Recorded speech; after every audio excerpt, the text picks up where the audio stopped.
संबंधित गुरु महाराज, छोटी सी एक जिज्ञासा है। मैंने ना भगवान नारायण को देखा है, ना राम को देखा, ना कृष्ण को देखा।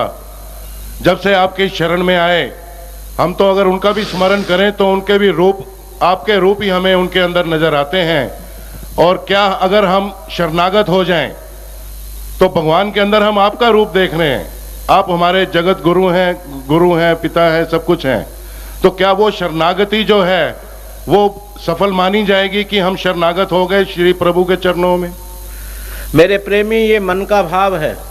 भावोर विद्यते देव न पाषाणे न मरणमय। एक गुरु जी का एक चेला था, उसमें 5-7 आश्रम में चेले थे, एक आदि क्यों था।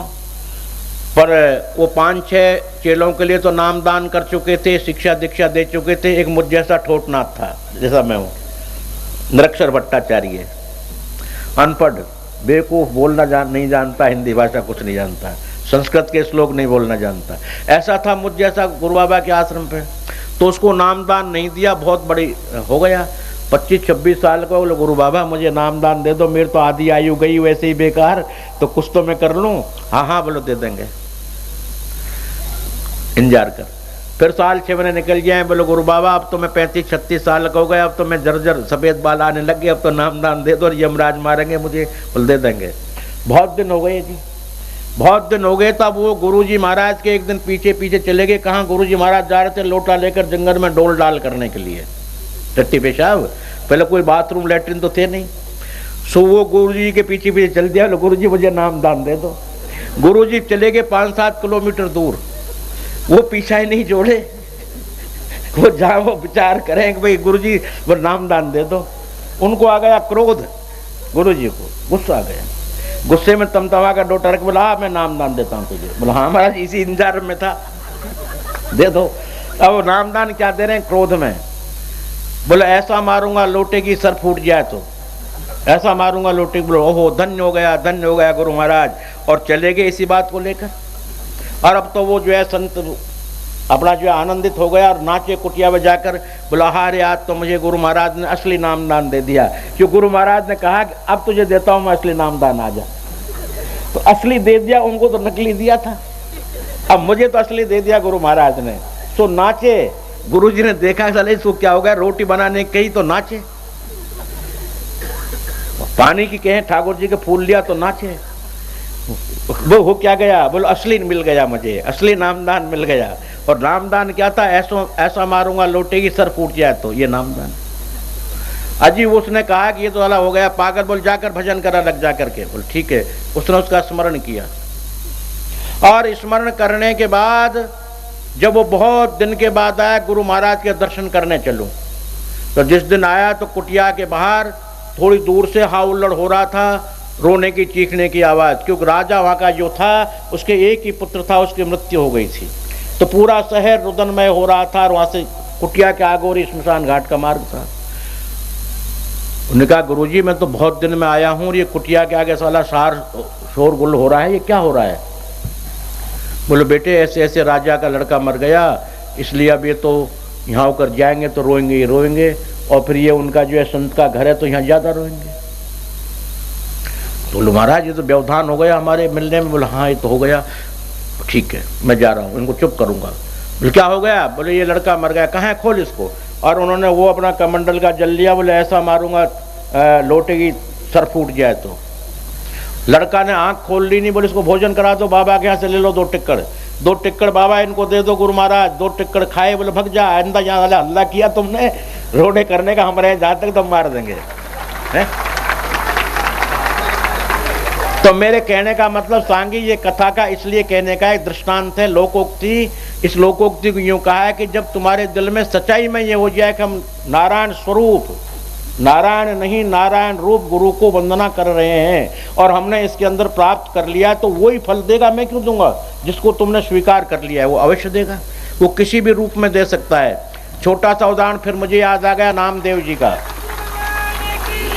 भक्त नामदेव जी गुजरात में हुए और एक जब भोजन बनाकर तैयार किया, ठाकुर जी के लिए भोग लगाने को तैयार हुए, तो कुत्ता महाराज आए और भूखा कुत्ता 2-5 दिन का, वो दोनों टिक्कड़ों को मुंह में दबा कर चल दिया कुत्ता।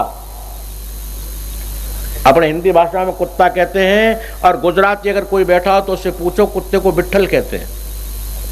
वो बिट्ठल जो है क्या कहते हैं, रोटी लेकर के चल दिया और पीछे पीछे महात्मा जी बोलो, अरे महाराज घी और वो तो ले लीजिए, आज एक चेले ने मुझे घी दिया है, मीठा दिया है, वो सूखी रोटी मत खाओ, ठहरो ठहरो ठहरो, भूत भोजन मत करो, भगवान भोजन करो। वो कुटिया में से लेने गए जहाँ तक कुत्ता भाग निकला। अब आगे आगे तो कुत्ता जी रोटी लेकर जा रहे हैं और पीछे पीछे वो महात्मा जा रहे हैं, अरे मेरे भगवान, अरे विट्ठल भगवान, अरे मेरे भगवान, हे मेरे नारायण, हे मेरे बाबा, तुम ये घी तो ले लो। महात्मा जी तेजी से भाग रहे, कुत्ता कई दिन का भूखा था, प्राण छोड़ दिए। अब प्राण छोड़ दिए तो मुंह फाड़ दिया। उन्होंने कहा, अरे भगवान जी तुम सो क्यों गए, तुम मुझे देखकर हंस क्यों रहे हो, ये घी लगा दिया और मीठा लगा दिया, अब खाओ। अब वो तो मर गया, क्या खाए जी, मुंह फाड़ दांत निकाल रहे, हंसो ही हंसो मत महाराज, खाओ। नामदेव जी कह रहे हैं, और भगवान चतुर्भुजी रूप उसमें से निकल के कहते हैं, नामदेव थोड़ा सा मेरे हाथों में दर्द हो रहा है। क्यों? अगर मेरे हाथों में कष्ट है, थोड़ा जल गए हैं, तू अपने हाथ से खिला दे। नामदेव जी उसको अपने हाथ से खिला रहे हैं। उसकी मंदिर आज भी अरबों रुपए का विट्ठल भगवान का मंदिर गुजरात में है। अगर आप लोग देखना चाहें तो खूब देखें, विट्ठल भगवान के नाम से मशहूर है और अरबों रुपए का मंदिर है। तो सांगी, जब कुत्ते में भगवान नारायण पैदा हो सकते हैं तो मैं कुत्ते से बुरा तो नहीं हूं, और मेरे अंदर तुम भगवान को देख लो तो उससे बुरा तो नहीं हूं कुत्ते से। तो मैं तो मेरे अंदर भगवान देकर वो पैदा न हो, ऐसे कैसे हो सकता है? इसलिए अपने मन की भावनाओं को तुम निश्चित कर लो, तो निश्चित है वो भगवान की शरणागति हो गई, तुम मेरी नहीं। और अगर मेरी भी हो गई तो डबल फायदा हो गया कि मैं तुम्हारा वकील बन करके भी तुमको दिला दूंगा, ऐसा मान के चले। मेरे अंदर नहीं तो मैं कम से कम बाहर हूं तो वकालत तो कर सकता हूं। वकालत मामा भी तुम भर दोगे मेरे नाम का तो मेरी गारंटी है, केस नहीं आने दूंगा, गारंटी है। तो आपकी शंका का समाधान किया है मैंने, जैसा मान लो। मैं तो ये नहीं कह सकता कि तुम मुझे मानो, मैं तो कहता हूं भगवान की शरणागत हो जाओ। अगर तुमने ऐसा ही विचार कर लिया है कि ऐसा है, ऐसा करेंगे तो ऐसा कर लो, कौन मना कर रहा है? उसमें भी है, अरे तीन जो है बाबा, तीन वो थे गृहस्थी, माँ बाप ने बेटे बेटी ने उनको धक्का देकर निकाल दिया, बुढ़े हो गए बेचारे मेरी तरह, मुंह में दांत नहीं। अभी आश्रम वाले निकालते, कल तो निकालते, क्या पता लगे। ट्रस्ट वालों का क्या भरोसा, कल कहते बाबा बाहर अब खांसने लग गया, तो कोई उपाय थोड़ा है मेरे पास। इस तरह तीनों को निकाल दिया, तीनों बेचारे करने लगे कि अब हम क्या करें जी। एक गंगा के किनारे चले गए और बैठ के विचार करने लगे, भीख भीख मांग के खा लें अपने, बोले भजन तो करना चाहिए, बोले कर लें। उन्होंने निर्णय किया कि अपन भी तीन है और वो भी तीन है, ब्रह्मा विष्णु महेश, काली लक्ष्मी सरस्वती, वो भी तीन है, तीन लोक हैं, तीन युग हैं, तीन पन, हम भी तीन। अब वो भजन करने लग गए, बोलो बाबा हम भी तीन और तुम भी तीन, हमारी रक्षा करो भगवान। हम भी तीन तुम भी तीन, रक्षा करो भगवान।